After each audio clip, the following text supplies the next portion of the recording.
Tanggap ng direktor na si Daryl Yap na, magagaspang, ang mga proyektong kanyang ginagawa kaya hindi na siya nagtaka ng, matroma, si Sarah Geronimo nang mag-usap sila dahil sa kagustuhan ng singer-actress na gumawa ng mga bago o kakaibang pelikula. Kwento ni Daryl, I had a meeting with Miss Sarah Geronimo. She wanted something new. Ewan ko kung anong trip ng Viva. Ang sabi raw ni Miss Sarah, boss, I want to have something new.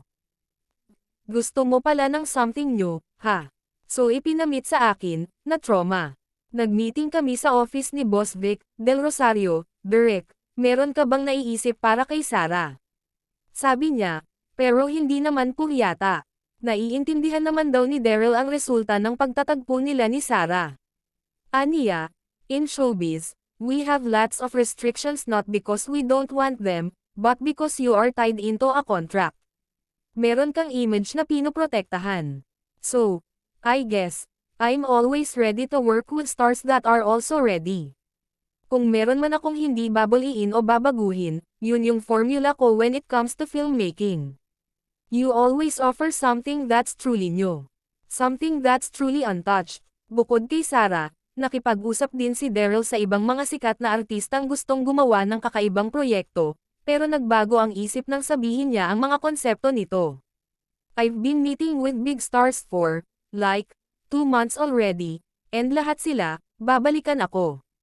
So, parang feeling ko, magmamanawag muna sila.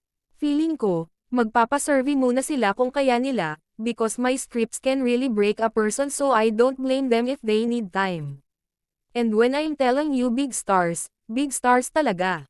They wanted something new. Sabi ko, ito po ang nakikita kong material ko para sa inyo. They said, nagagandahan daw sila. Bago, hindi pa ako naggaganyan. Imagine, Sharon Cuneta saying T***, pagtukoy ng writer-director sa Revirginized, ang 2021 movie na idinirect niya at pinagbidahan ng megastar. Patuloy na kwento ni Daryl, ang sabi ko sa kanila, meron po akong mga ganitong material.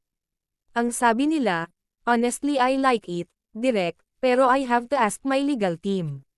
So it's not easy to work with me and I understand.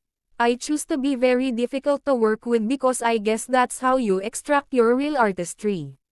And now that is very easy to make a film, let's start with having the difficulty to choose your script. Kung mga ka-cheka anong masasabi nyo tungkol dito mag-comment lang sa baba and don't forget to subscribe.